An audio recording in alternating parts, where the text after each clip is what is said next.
कक्षा 11वीं के सभी स्टूडेंट्स को मेरा नमस्कार। मेरे चैनल अशोक कुमार नरवर में आपका सभी का स्वागत है। मैं आज आपको रजनी नामक जो पटकथा है उसके पार्ट का वीडियो बनाने के बाद मैं आपके सामने प्रस्तुत करने जा रहा हूं। आप इस वीडियो को ज़रूर देखिएगा। मेरी जो संवाद शैली में यह जो पार्ट लिखा गया है इसकी चर्चा हमारी आपकी होगी और इस वीडियो को देखने के बाद में ये पार्ट आपको जल्दी से समझ में आ जाएगा। ये बोधगम्य हो जाएगा। बोधगम्य होने के लिए मैंने समझ में आने के लिए इस पार्ट को उस लहजे में उस तरीके से पढ़ना ज़रूरी होता है। तो मैं पार्ट को उस लहजे में पढ़ने की कोशिश करूँगा जो आपके लिए शायद बहुत अच्छा होगा। मैं पूरा प्रयास करूँगा कि यह पार्ट उसी लहजे में पढ़ा जाए। देखते हैं। लोकप्रियता कभी भी रचना का मानक नहीं बन सकती। असली मानक तो होता है रचनाकार का दायित्वबोध। माने लोकप्रियता कभी भी एक रचनाकार के लिए मानक नहीं बन सकती। असली जो मानक है रचनाकार का वो है अपने कर्तव्य का बोध, अपने कर्तव्य की समझ, अपने फर्ज का जो समझ बोध होता है उसको उसी को कहते दायित्वबोध। उसके सरोकार उसकी जीवन दृष्टि ये जो है एक कहानी यह भी ऐसे लिया गया है और लेखिका है मन्नू भंडारी जी। जन्म इनका सन 1931 भानपुरा मध्य प्रदेश में हुआ। प्रमुख रचना एक प्लेट सैलाब है। एक प्लेट सैलाब माने होता है बाढ़। हार गई, तीन निगाहों की एक तस्वीर, यही सच है, त्रिशंकु, आंखों देखा झूठ, कहानी संग्रह, ये सभी कहानी संग्रह थे उनके। आपका बंटी, महाभोज, स्वामी, एक इंच मुस्कान, राजेंद्र यादव के साथ, ये सभी उपन्यास हैं। पटकथाएँ माने सीरियल्स और फिल्मों के लिए जो उन्होंने कथाएं लिखी, कहानियाँ लिखी, यानी फिल्मों और सीरियल की कहानी जो शूटिंग के लिए लिखी जाती है उसमें रजनी है, निर्मला है, स्वामी है, दर्पण है। उन्हें सम्मान कौन कौन से मिले हैं वो भी देखिए। हिंदी अकादमी दिल्ली का शिखर सम्मान, बिहार सरकार, भारतीय भाषा परिषद कोलकाता से भी मिला, भारतीय भाषा परिषद कोलकाता से मिला, राजस्थान संगीत नाटक अकादमी और उत्तर प्रदेश हिंदी संस्थान द्वारा भी पुरस्कृत इन्हें किया गया। साथ में अब इनका जो परिचय का भाग है वो देखिए। मन्नू भंडारी हिंदी कहानी में उस समय सक्रिय हुई। मतलब उस समय इन्होंने भाग लेना शुरू किया जब नई कहानी आंदोलन अपने उठान पर था। जब नई कहानी आंदोलन बहुत ज़्यादा विकास पर था, चरम पर था, उठान पर था, उठ रहा था, तभी उन्होंने अपना रचना कार्य शुरू किया। नई कहानी आंदोलन छठा दशक में जो नया मोड़ आया उसमें मन्नू जी का विशेष योगदान रहा है। छठे दशक में मन्नू जी ने जो कहानियाँ लिखी छठे दशक के दौर में वो उनका विशेष योगदान रहा। उनकी कहानियों में कहीं पारिवारिक जीवन है, कहीं नारी जीवन, कहीं समाज के विभिन्न वर्गों के जीवन की विसंगतियाँ विशेष आत्मीय अंदाज में भी अभिव्यक्त हुई हैं। विशेष अपनेपन से ये प्रकट हुई हैं। उन्होंने आक्रोश, व्यंग और संवेदना को मनोवैज्ञानिक रचनात्मक आधार दिया है।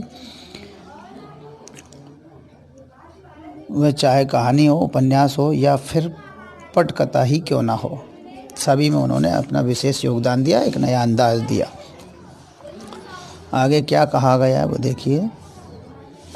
यहाँ आप मन्नू जी द्वारा लिखित एक पटकथा पढ़ने जा रहे हैं। पटकथा यानी पट या स्क्रीन के लिए लिखी गई वह कथा जो रजत पट यानी फिल्म स्क्रीन पर दिखाई जाती है, उसको रजत पट के लिए भी हो सकती है और टेलीविज़न के लिए भी हो सकती है। मूल बात यह है कि जिस तरह मंच पर खेलने के लिए नाटक लिखे जाते हैं उसी तरह कैमरे से फिल्माए जाने के लिए पटकथा लिखी जाती है।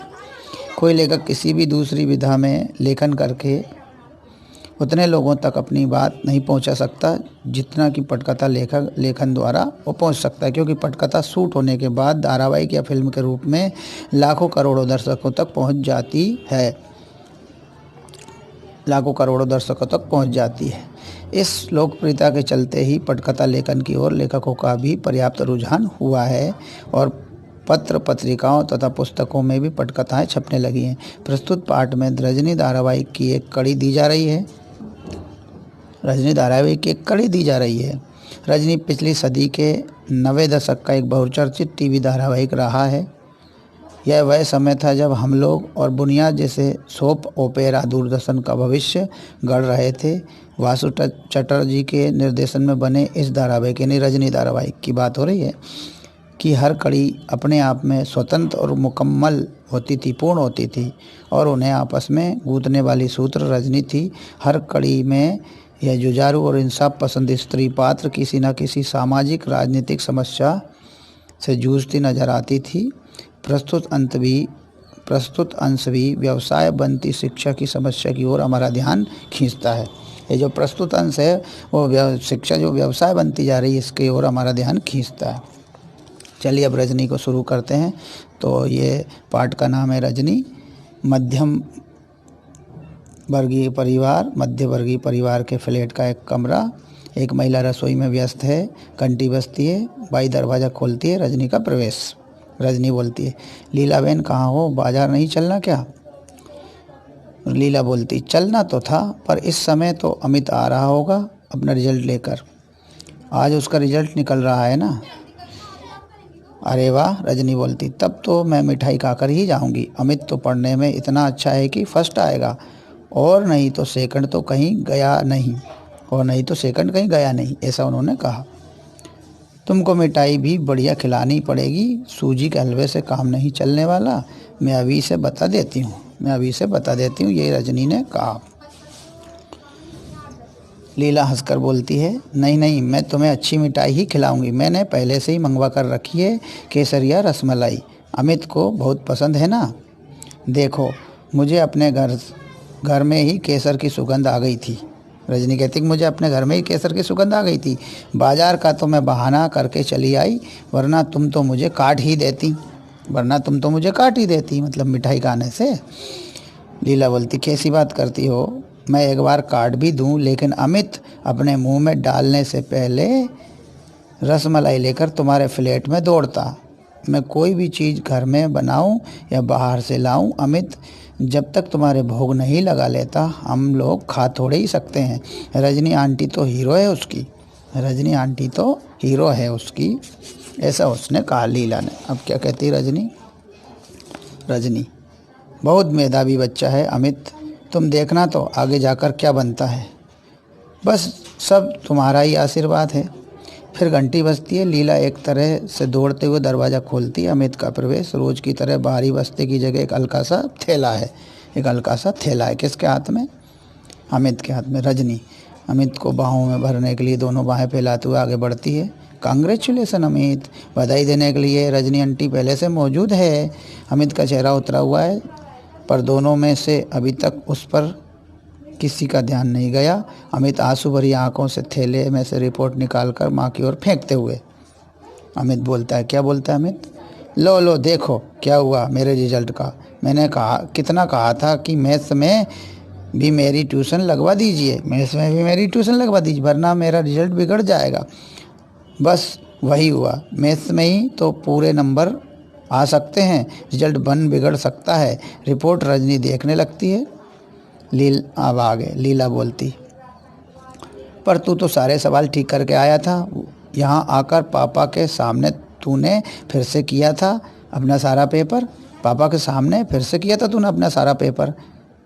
सब तो ठीक था। तेरे पापा ने नहीं कहा था कि 4-5 नंबर भले ही काट लें सफाई वफाई के, पर 95 तो तेरे पक्के हैं, ये तेरे पापा ने कहा था। रजनी, पर मिले तो कुल 72 ही हैं। फिर दूसरे विषयों के नंबर भी पढ़ने लगती है। इंग्लिश में 86, हिस्ट्री में 80, सिविक्स में 88, हिंदी में 82, ड्राइंग में 90 और सबसे कम मैथ्स में ही। अमित गुस्से और दुख से, कम तो होंगे ही, ट्यूशन नहीं लेने से मिलते हैं, ट्यूशन नहीं लेने से मिलते हैं कहीं अच्छे नंबर। सर तो बार बार कहते ही थे कि ट्यूशन कर लो, वरना फिर बाद में मत रोना। ये सर से कहा हुआ अमित से सर ने, तो अमित ने वैसा ही उसको दोहराया। लीला अपराधी की तरह सफाई देती हुई, तुझे अंग्रेजी को लेकर थोड़ी परेशानी थी, सो अंग्रेजी में करवा दी थी ट्यूशन। अब 2 विषयों की ट्यूशन, फिर लंबी चौड़ी फीस। बेटे, अपनी आर्थिक मजबूरी की बात वह शब्दों में नहीं चेहरे से व्यक्त करती है। पर यह तो अंधेर ही हुआ कि सारा पेपर ठीक हो फिर भी नंबर काट लो। सारा पेपर ठीक हो फिर भी नंबर काट लो, ये तो अंधेर ही हुआ। अब रजनी क्या करती है? रजनी की भौहों में एकाएक बल पड़ जाते हैं। वह रोते हुए अमित को खींचकर अपने पास सटा लेती है। रो मत, उसके आंसू पोंछते हुए, अमित रोएगा नहीं, समझे? मैं जो पूछती हूँ उसका जवाब देना बस। तुझे अच्छी तरह से याद है कि तूने पेपर ठीक किया था? पापा के पास दोबारा पेपर करने से पहले दोस्तों से या किताबों से उन सवालों के जवाब तो नहीं देख लिए थे? अमित बोलता, क्या नहीं, जो के त्यों आकर कर दिए थे, हमको आते थे वो सारे सवाल। रजनी, मैथ्स के सर कौन है? अमित, मिस्टर पाठक। रजनी, कितने लड़के ट्यूशन लेते हैं उनसे?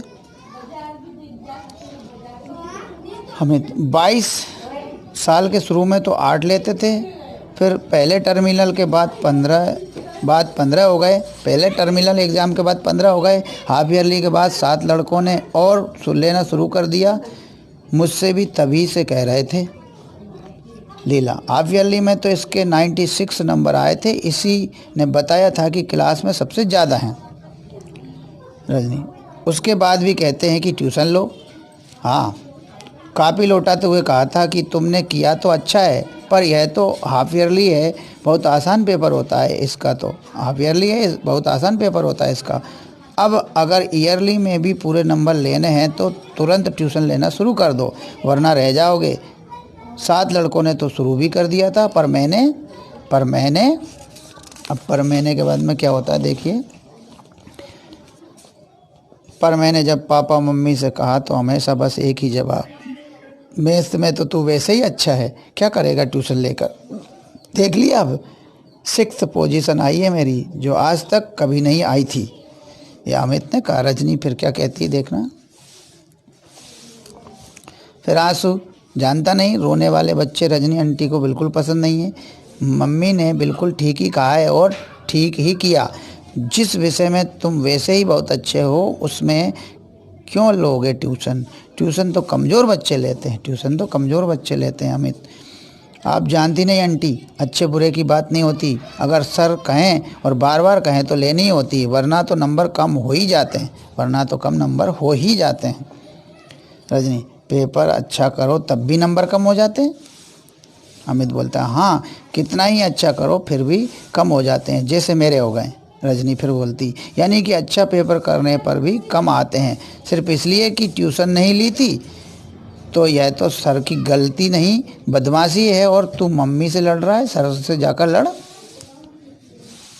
अमित इस भाव से सिर हिलाता है मानो कितनी बेकार की बात कर रही हैं रजनी आंटी। लीला 2 गिलासों में शिकंजी बनाकर लाती। अमित लेने के लिए हाथ नहीं बढ़ाता तो रजनी गुड़कती है। रजनी फिर बोलती, चलो पियो शिकंजी, देखते नहीं चेहरा कैसे पसीना पसीना हो रहा है। दोनों शिकंजी पीने लगते हैं। इस दौरान रजनी कुछ सोच रही है। शिकंजी खत्म करके, कल आप 9 बजे तैयार रहिएगा अमित साहब, आपके स्कूल चलना है। अमित एकदम डर जाता है। कल तो छुट्टी है, पर आप अगर स्कूल जाकर कुछ कहेंगी तो सर मुझसे बहुत गुस्सा हो जाएंगे। वहाँ मत जाइएगा प्लीज़, वहाँ बिल्कुल मत जाइएगा, ये उसने कहा।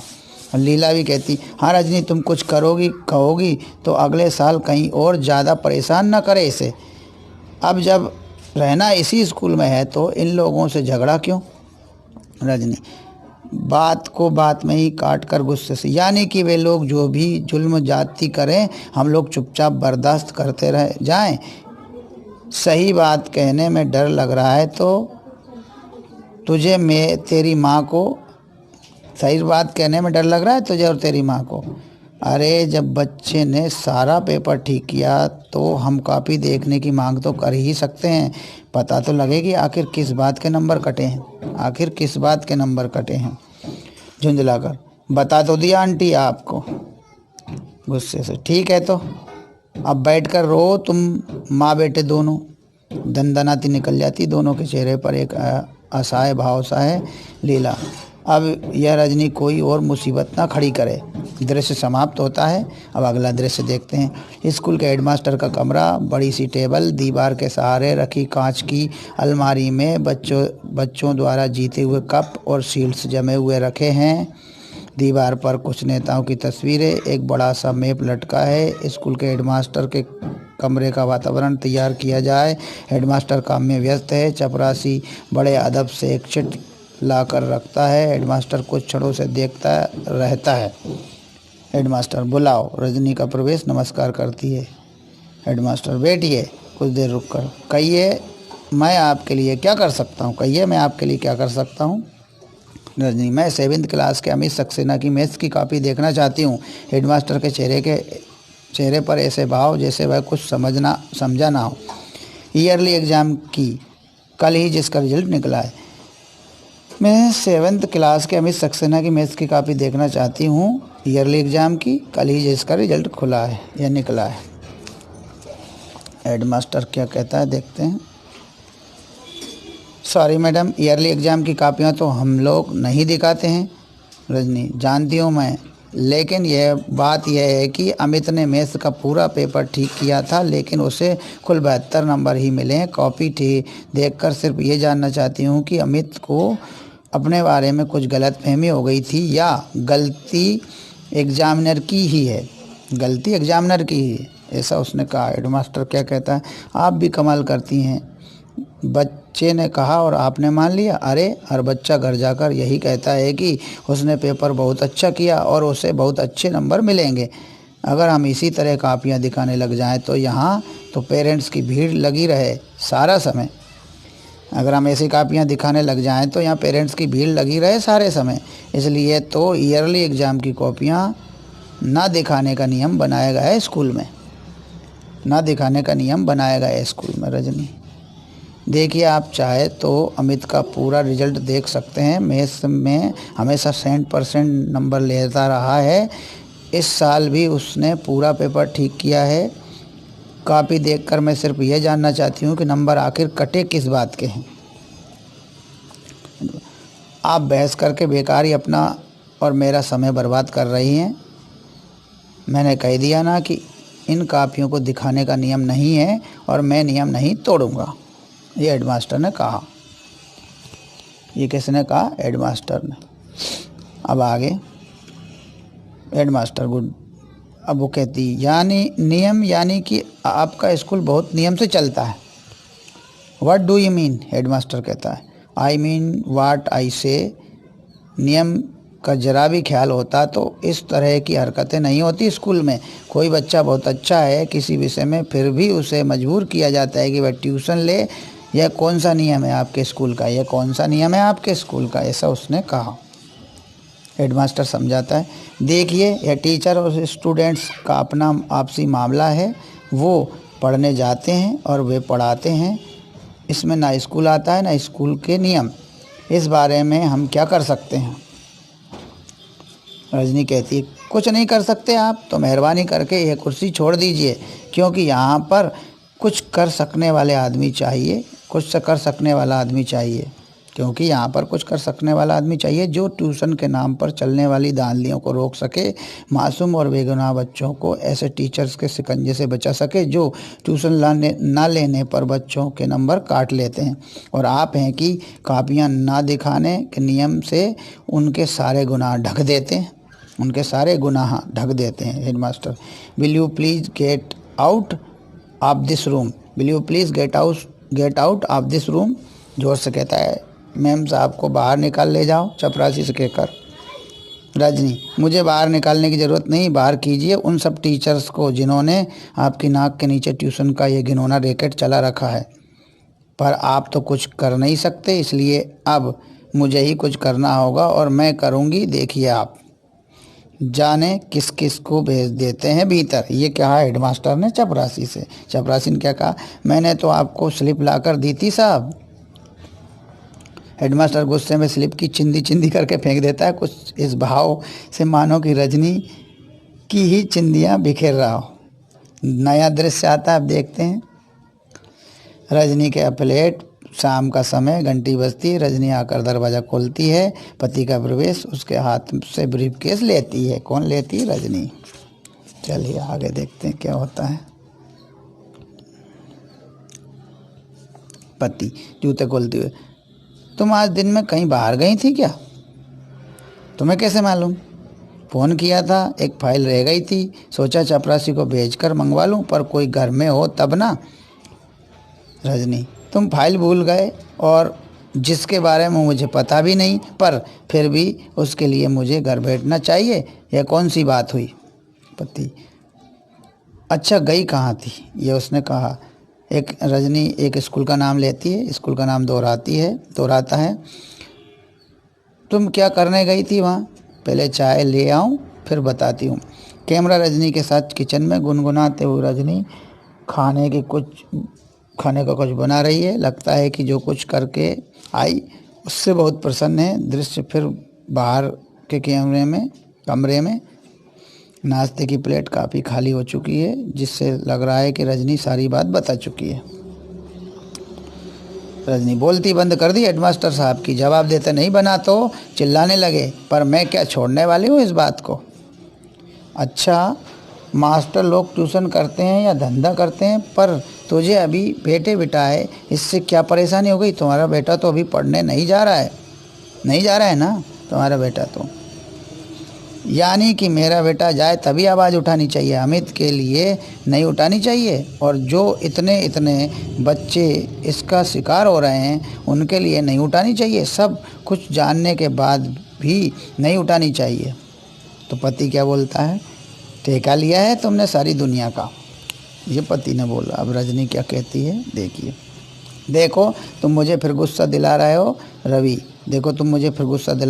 गलती करने वाला तो है ही गुनहगार, पर उसे बर्दाश्त करने वाला भी कम गुनहगार नहीं होता। जैसे लीला बहन और कांति बाई और हजारों माँ बाप।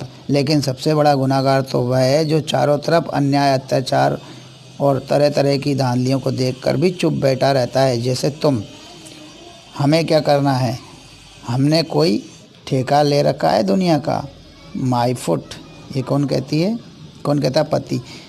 तुम जैसे लोगों के कारण ही तो इस देश में कुछ नहीं होता, हो भी नहीं सकता। भीतर चली जाती है। पति कहता है, चढ़ा दिया सूली पर। किसको? अमित को। अब कहाँ जाती हो? डायरेक्टर ऑफ एजुकेशन के ऑफिस के बाहरी कक्ष। कमरे के बाहर उसके नाम और पद की तख्ती लगी है, साथ ही मिलने का समय भी लिखा है। एक स्टूल पर चपरासी बैठा है। सामने के बेंच पर रजनी और 3-4 लोग बैठे हैं, प्रतीक्षारत हैं इंतजार में। रजनी के चेहरे से बेचैनी टपक रही है, बार बार घड़ी देखती है। मिलने का समय समाप्त होता जा रहा है। रजनी चपरासी से, कितनी देर और बैठना होगा? ये रजनी ने पूछा चपरासी से। चपरासी, हाँ हम क्या बोलेगा, जब साहब घंटी मारेगा बुलाएगा तभी तो ले जाएगा, बहुत बिजी रहता है ना साहब। और रजनी, यह तो लोगों से मिलने का समय है, ना जाने किस में बिजी बनकर बैठ जाते हैं।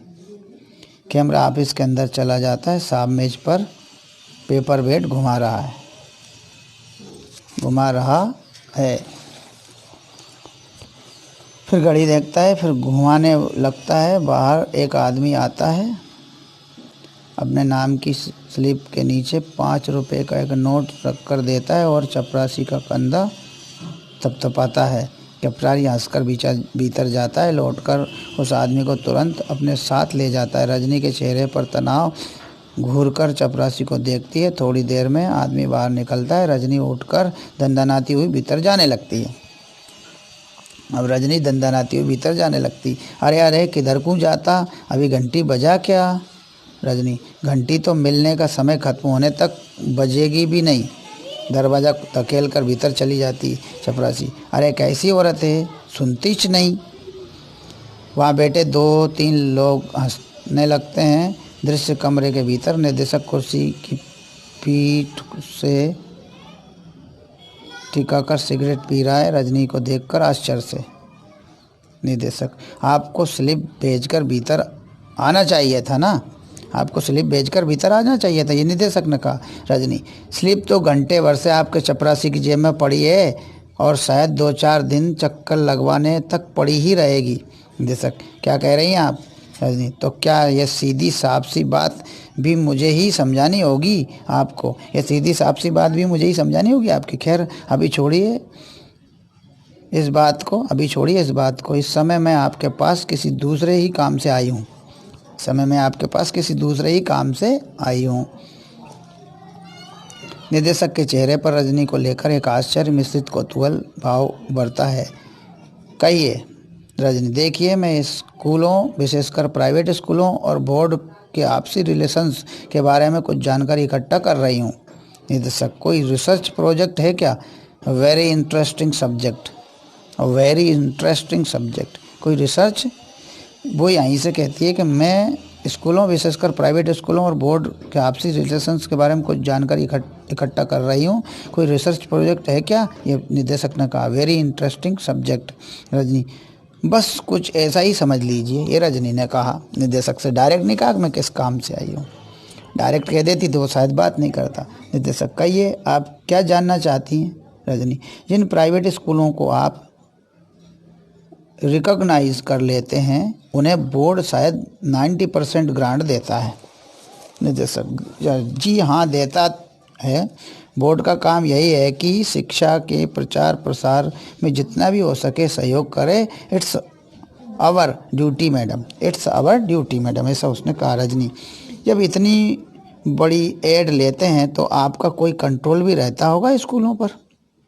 इतना बड़ा अनुदान लेते तो कोई कंट्रोल भी रहता होगा।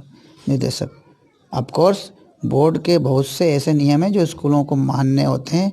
स्कूल मानते हैं। सिलेबस बोर्ड बनाता है। फाइनल ईयर के एग्ज़ाम बोर्ड कंडक्ट करता है।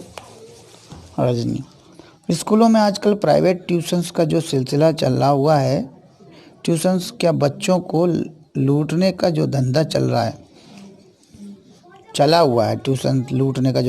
हुआ है, उसके बारे में आपका बोर्ड क्या करता है?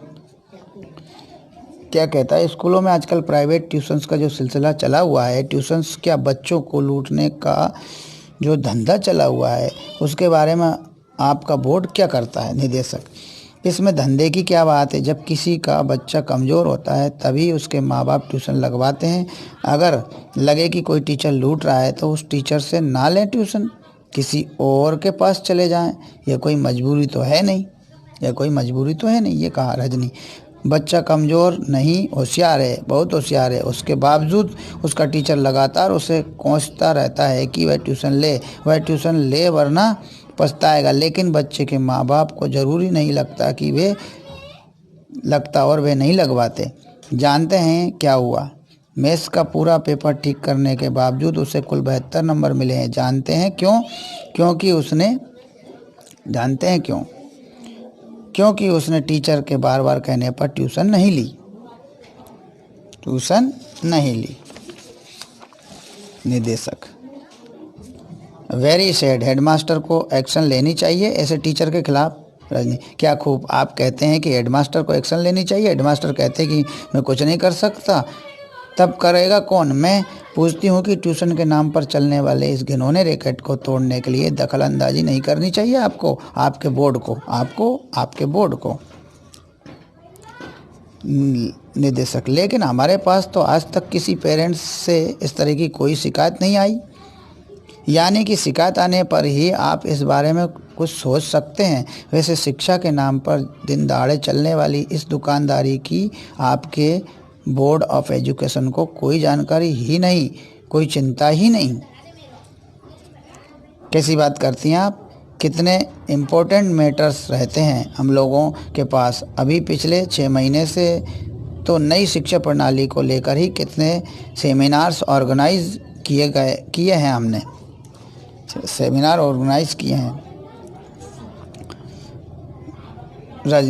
इम्पोर्टेंट मैटर्स, नई शिक्षा प्रणाली। अरे पहले इस शिक्षा प्रणाली के छेदों को तो रोकिए, वरना बच्चों के भविष्य के साथ साथ आपकी नई शिक्षा प्रणाली भी छनकर गड्ढे में चली जाएगी। निदेशक, आप ही पहली महिला हैं और हो सकती हैं कि आखिरी भी हो जो इस तरह की शिकायत लेकर आई हैं।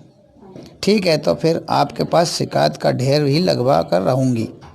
झटके से उठकर बाहर चली जाती है। निदेशक देखता रहता है, फिर कंधे उचका देता है। अब मोन्टाज में कुछ दृश्य दिखाए जाएं। रजनी फ़ोन कर रही है, मेज पर कुछ पत्र रखे और रजनी एक रजिस्टर में उनके नाम पते उतार रही है।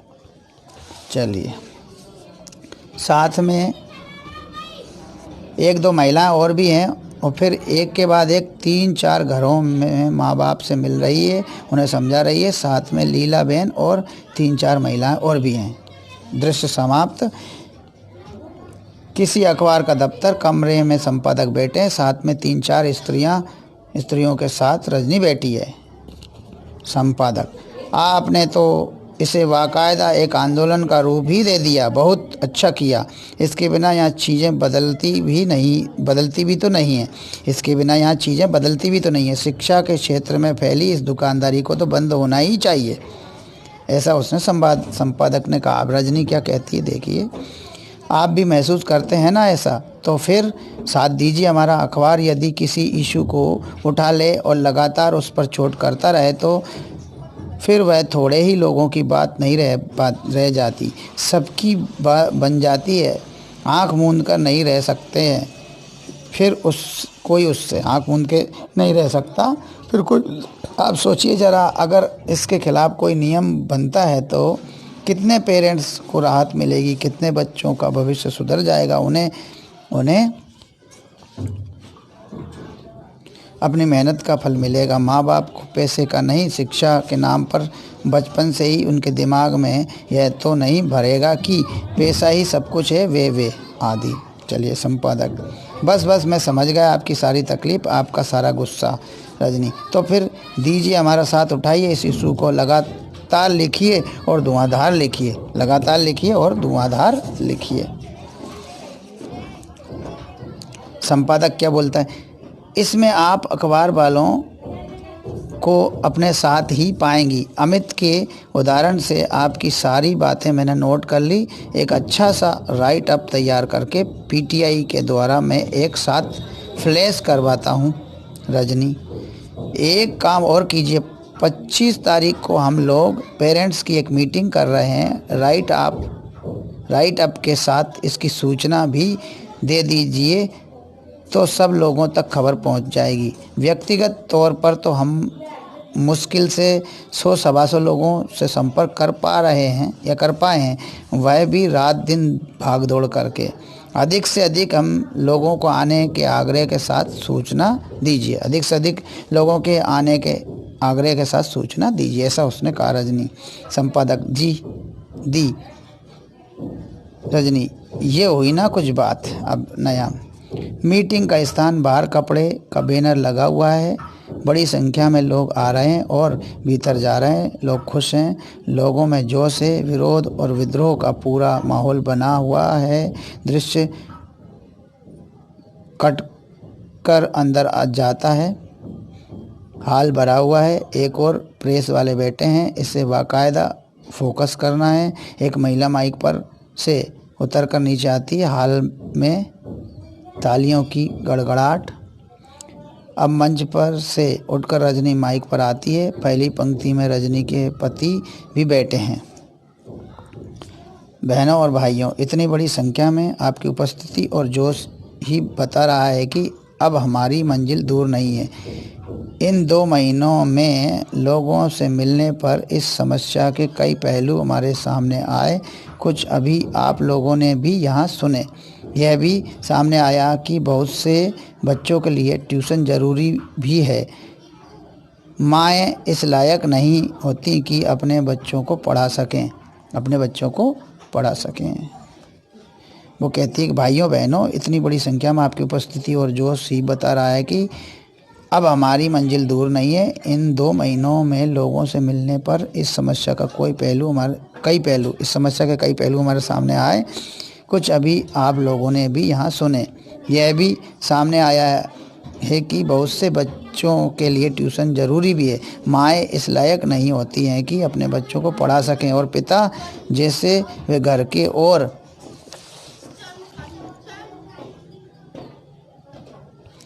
किसी काम में जरा सी भी मदद नहीं करते, बच्चों को भी नहीं पढ़ाते। तब कमज़ोर बच्चों के लिए ट्यूशन ज़रूरी भी हो जाती है। बड़ा अच्छा लगा जब टीचर्स की ओर से भी एक प्रतिनिधि ने आकर बताया कि कई प्राइवेट स्कूलों में तो उन्हें इतनी कम तनख्वाह मिलती है कि ट्यूशन ना करें तो उनका गुजारा ही ना हो। कई जगह तो ऐसा भी है कि कम तनख्वाह देकर ज़्यादा पर दस्तखत करवाए जाते हैं। ऐसे टीचर्स से मेरा अनुरोध है कि वे संगठित होकर एक आंदोलन चलाएं और इस अन्याय का पर्दाफाश करें। हाल में बैठा हुआ पति धीरे से फुसफुसाया, लो अब एक और आंदोलन का मसला मिल गया। कैमरा फिर रजनी पर। इसलिए अब हम अपनी समस्या से जुड़ी सारी बातों को नज़र में रखते हुए ही बोर्ड के सामने ये प्रस्ताव रखेंगे कि वह ऐसा नियम बनाए कि कोई भी टीचर अपने ही स्कूल के छात्रों का ट्यूशन नहीं करेगा। ऐसी स्थिति में बच्चों के साथ ज़ोर ज़बरदस्ती करने, उनके नंबर काटने की गंदी हरकतें करने अपने आप बंद हो जाएंगी। साथ ही ये भी हो कि इस नियम को तोड़ने वाले टीचर्स के खिलाफ सख्त से सख्त कार्रवाई की जाएगी। अब आप लोग ही अपनी राय दीजिए। ऐसा रजनी का सारा हाल अप्रूव्ड की आवाज़ों और तालियों की गड़गड़ाहट से गूंज उठता है। चलिए नया दृश्य। रजनी का प्लेट, सवेरे का समय, कमरे में पति अखबार पढ़ रहा है। पहला पृष्ठ पलटते ही रजनी की तस्वीर दिखाई देती। जल्दी जल्दी पढ़ता है, फिर एकदम चिल्लाता है, पति, अरे रजनी सुनो तो, बोर्ड ने तुम लोगों का प्रस्ताव ज्यों का त्यों स्वीकार कर लिया। भीतर से दौड़ती हुई आती है, अखबार छीनकर जल्दी जल्दी पढ़ती है, चेहरे पर संतोष, प्रसन्नता और गर्व का भाव। चलिए आगे क्या होता है। रजनी, तो मान लिया गया हमारा प्रस्ताव, बिल्कुल जैसा का तैसा, और बन गया यह नियम। खुशी के मारे अखबार कोई छाती से चिपका लेती है। मैं तो कहती हूँ कि अगर डटकर मुकाबला किया जाए तो कौन सा ऐसा अन्याय है जिसकी धज्जियाँ ना बिखेरी जा सकती हैं। पति मुग्ध भाव से उसे देखते हुए, I am proud of you Rajni, really I am very proud of you Rajni. 2 महीने तक लगातार मेरी धज्जियाँ बिखेरने के बाद लीला बहन, उस दिन तुम्हारी जो रसमलाई रह गई वह आज खाओ कांति भाई, और सबके हिस्से की तुम ही खाओ। ये कांति भाई ने कहा। अमित दौड़कर अपने हाथ से उसे रसमलाई खिलाने जाता है, पर रजनी उसे अमित के मुंह में ही डाल देती है। सब हंसते हैं। हंसी के साथ ही धीरे धीरे दृश्य समाप्त हो जाता है। तो इस तरह से ये रजनी का पार्ट था। अब आप लोग इस वीडियो को ज़रूर देखिएगा। धन्यवाद।